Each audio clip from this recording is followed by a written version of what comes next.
जो राहुल गांधी जी को कल संबित पात्रा जी ने देशद्रोह का बात किया, वो सही किया उन्होंने, क्योंकि मुझे भी शंका होता है। मैं एक ऑटो चालक, एक मजदूर आदमी, मुझे पक्का शंका था इस संबित पात्रा से पहले कि जो जॉर्ज पुनिया कहता था कि मैं जूते इसलिए पहनता हूं भारत जोड़ो यात्रा में कि भारत की जमीन पर मेरे पैर न पड़ जाए, उसके साथ भारत जोड़ो यात्रा राहुल गांधी करते हैं। जो कहता है भारत भारत तेरे टुकड़े होंगे इंशाल्लाह इंशाल्लाह, उसके साथ राहुल गांधी खड़े हो जाते हैं जेएनयू में।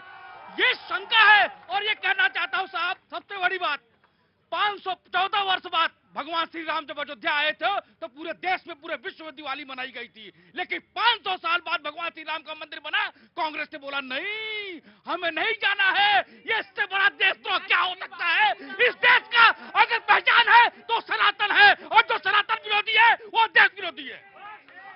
आम आदमी पार्टी, आम आदमी पार्टी, आम आदमी पार्टी। प्रतीक जी, आधे घंटे की डिबेट हो गई, नॉर्थ पोल साउथ पोल ने डिबेट कर ली, लेकिन आज तक आधे घंटे में अभी तक किसी के आम मुद्दों की बात नहीं कर पाए ये लोग। वो हमारा देश है। नरसिम्हा राव जी की सरकार थी, अटल बिहारी वाजपेयी जी अपोजिशन में सामने खड़े हुए थे, जिनेवा सम्मेलन हुआ था, अटल बिहारी वाजपेयी गए थे, वो हमारा देश है। लेकिन आज देखिए, आम आदमी पार्टी ने संसद के अंदर एक आवाज उठाई थी कि आज दिल्ली के अंदर हालत जो है, लॉ एंड ऑर्डर की हालत बहुत ज्यादा खराब है। दिल्ली के लोगों ने भाजपा को 7 सांसद दिए, एकमात्र जिम्मेदारी दी थी कि दिल्ली के लोगों की सुरक्षा करिए। दिल्ली में क्या हो रहा है? फिरौती की कॉल आ रही है, चोरी की बहुत सारी गोलीबारी हो रही है, छीना झपटी हो रही है। इस पे अमित शाह जी आके बात करें। संसद में बात ही करने को तैयार नहीं है। आधे घंटे में एक बात नहीं कर पाए दोनों नेता। देश के मुद्दों में बात कब होगी? देश के लोग बड़े मुद्दों में बात करना चाहते हैं। रुको, मैंने कहा रुको रुको, मैंने कहा था डिबेट आज थोड़ी सी बढ़िया होगी, और डिबेट में कारण यह था कि मुझे ध्यान ही नहीं रहा कि दिल्ली में चुनाव है। पता तब चला जब मैं आम आदमी पार्टी के पास गया। मुझे तुरंत समझ में आ गया कि अच्छा चुनाव होने वाले हैं। ऑफ कोर्स मैं आया। Just give me a second जी। रागिनी नायक जी को बताइए, हिम्मत अपने आप आ जाती है जब रगों में देश प्रेम का खून खौल रहा होता है। हिम्मत अपने आप आ जाती है जब विचारधारा होती है नमो वत्सले मातृभूमि। हिम्मत अपने आप आ जाती है जब 2047 तक भारत को विकसित भारत बनाने का संकल्प दिल में लिया जाता है। हिम्मत अपने आप आ जाती है जब भारत को अर्थव्यवस्था में 5वीं से 3वीं के लिए हम आगे बढ़ रहे होते हैं। हिम्मत अपने आप आ जाती है जब चांद तक तिरंगा को लहराने की ख्वाहिश हम दिल में लेके चलते हैं। हिम्मत अपने आप आ जाती है जब एक तरफ चाइना को अपनी जमीन दी जाती है और आज एक तरफ पाकिस्तान को जमीन दी जाती है, और आज हम बात करते हैं कि कब पाकिस्तान ऑक्यूपाइड कश्मीर भारत में विलय करे। हिम्मत अपने आप आ जाती है जब हम देश के एक एक नागरिक को हम डिजिटल के साथ हम जोड़ते हैं। हिम्मत अपने आप आ जाती है जब देश को विकास की धारा से और इंफ्रास्ट्रक्चर से जोड़ते हैं। हिम्मत अपने आप आ जाती है जब ये भारत जोड़ो यात्रा कर रहे होते हैं, जुड़ रहा होता है एनडीए।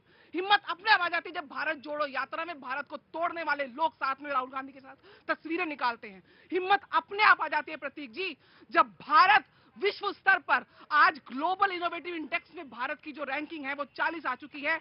आज भारत जिस प्रगति पे आगे चल रहा है, एक पावर बैंक बन बिल्कुल बिल्कुल, मैं आम आदमी पार्टी को थोड़ा सा देके फिर समाजवादी पे आता हूं। जी, मुझे बड़ा अच्छा लगा ना, मुद्दों की बात करी, बात करके आप ले आए ना मुद्दों पे। बात करके ऐसे देश नहीं बिकने दूंगा, कहा था नहीं कहा था? रेल बेच दिया, तेल बेच दिया, सेल बेच दिया, एयरपोर्ट बेच दी, खदान बेच दी, पूरे देश को बेच दिया। एक काम नहीं। अरे रुक जा भाई, रुक जा। पूरे देश को बेचने के बाद किस तरह से वादा कर रहे हैं? अरे भाई बता तो दो। आपने वादा किया था देश नहीं बिकने दूंगा, पूरे देश को बेच दिया। आज देश का युवा पीड़ित है। मैंने कहा था डिबेट आज बढ़िया होगी।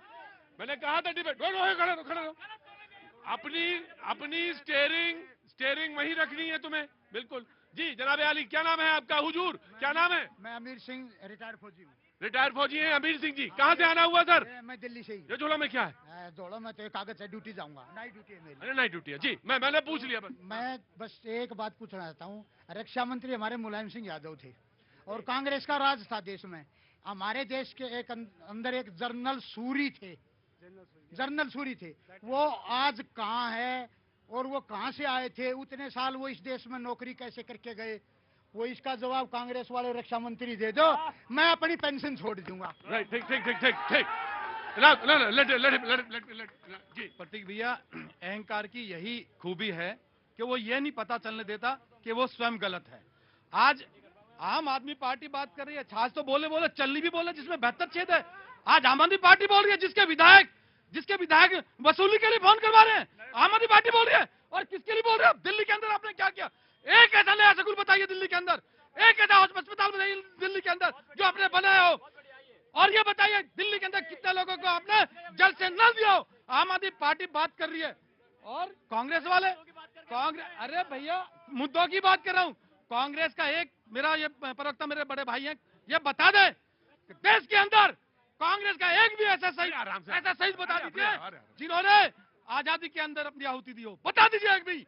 बात करते हैं बहुत बड़ी बड़ी, आरएसएस की बात करते हैं आप, आरएसएस के मुख्यालय की बात करते हैं। अरे आरएसएस की तो आप आरएसएस के साथ क्या कबूतर नहीं पढ़ सकते आप लोग? अब बात क्या कबूतर नहीं पढ़ सकते? राष्ट्रभक्त उस संघ पर आरोप लगाते हैं। राइट। रुको, तुम बार बार हाथ क्यों उठा देते हो? बाबूजी नमस्ते। मैं श्यामलाल डोगरा। श्यामलाल डोगरा साहब जम्मू से हैं या यही दिल्ली से हैं? मैं दिल्ली से ही हूँ, वैसे अखनूर के रहने वाला। अखनूर के रहने वाले हैं साहब, बड़ी अच्छी जगह है अखनूर। मेरा जाना हुआ भाई। अरे रुको, अरे हो गया साहब, जवाब दिवा दो। मैं बता रहा। अरे काला मुंह करवा लूंगा। अरे सुनिए बाबूजी बच्चा हूँ मैं आपका। बाबूजी बच्चा हूँ मैं आपका। मैं पेंशन ले रहा हूँ। मैं आपसे कह रहा हूँ बाबूजी बच्चा हूँ मैं तो कह रहा हूँ हरियाणा के आगे कोई जवाब ना दे पाता है। मैं कह दिया मैं हरियाणा की हरियाणा जय हरियाणा जी। अखनूर। अरे बाबूजी हरियाणा, इधर देखो अखनूर, ये देखो अखनूर जी। ये मैं उस अखनूर से हूँ जहाँ पर सन 65 और 71 के अंदर इस कांग्रेस पार्टी ने पाकिस्तान के जो हमारे को जो जगह थी वो पाकिस्तान को दे दी, और जो हमने जगह जीती थी वो भी पाकिस्तान को वापस कर दी। मैं उस जगह से हूँ, ये मैं कांग्रेस पार्टी वालों को बताना चाह रहा हूँ।